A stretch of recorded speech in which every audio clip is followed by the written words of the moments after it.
in regular courses.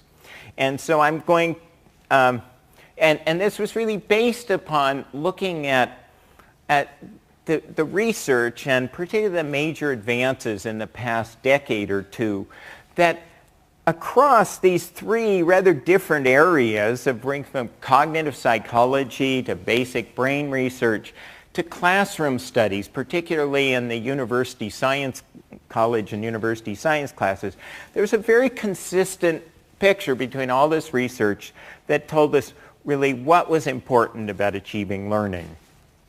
And so I'm going to try and give you a few samples of that to sort of how I came to think about this in a very different way and how to think about teaching in a very different way.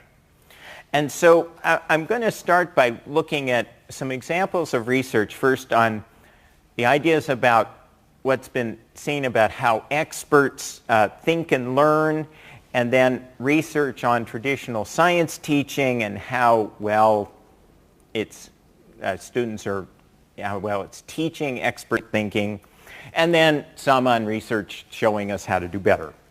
And okay, so it turns out cognitive psychologists have done a lot of studies of expertise, and they find that over a very wide range of discipline, academic disciplines, and even actually some athletic activities, playing chess, etc., there's a few very common, consistent characteristics of experts.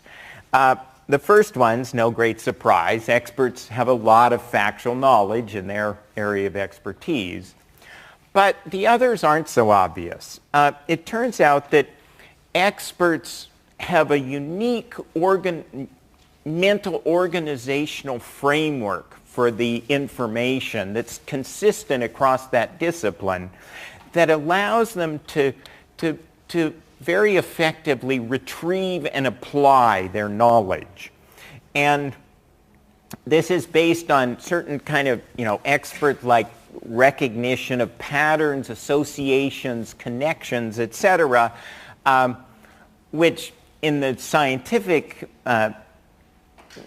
domain usually, well, not all, part of that in scientific domain is really what we think about as scientific concepts. That's a way that experts have taken a vast amounts of different kinds of information and fit it together in a broad framework that allows them to use that information and apply it in certain ways very effectively. Now, a third characteristic